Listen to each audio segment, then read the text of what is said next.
بسم الله الرحمن الرحيم. يا أيها الذين آمنوا لا تتخذوا عدوي وعدوكم أولياء تلقون إليهم بالمودة وقد كفروا بما جاءكم من الحق يخرجون الرسول وإياكم أن تؤمنوا بالله ربكم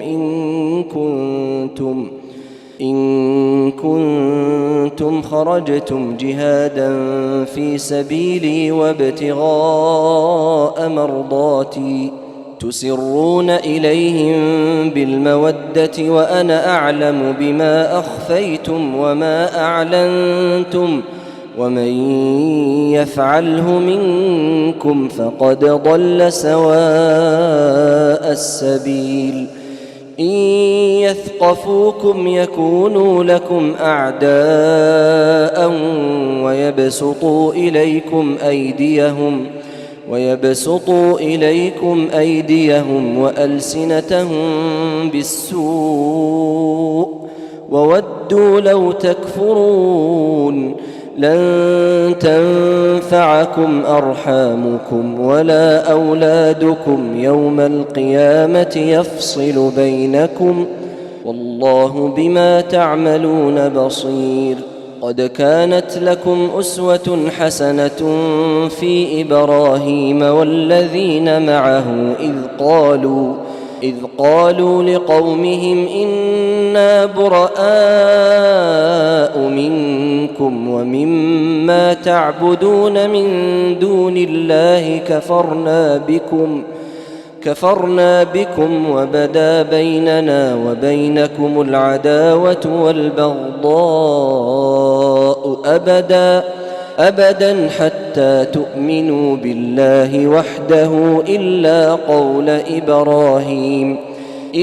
قول إبراهيم لأبيه لأستغفرن لك وما أملك لك من الله من شيء.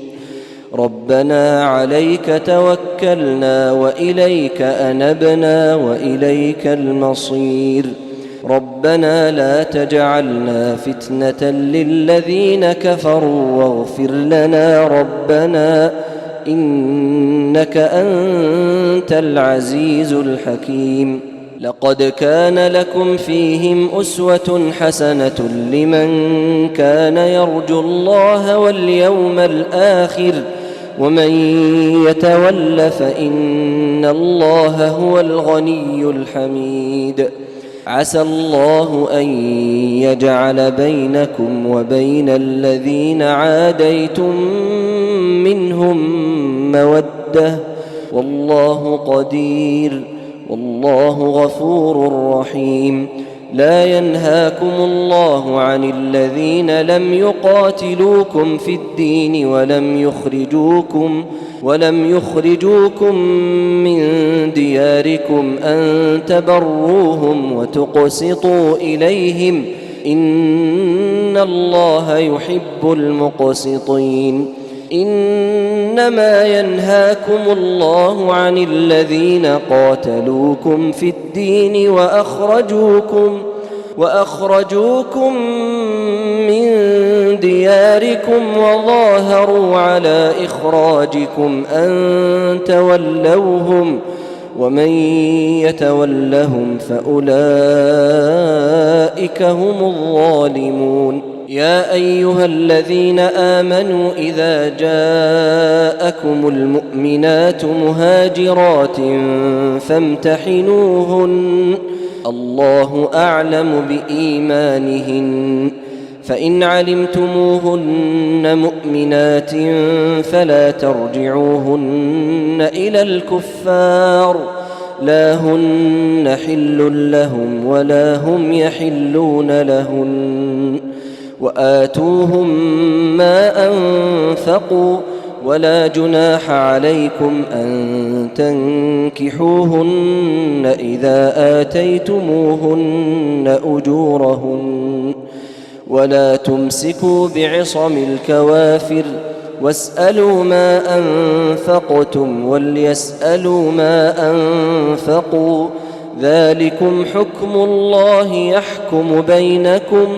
والله عليم حكيم. وإن فاتكم شيء من أزواجكم إلى الكفار فعاقبتم فآتوا الذين ذهبت أزواجهم مثل ما أنفقوا واتقوا الله الذي أنتم به مؤمنون.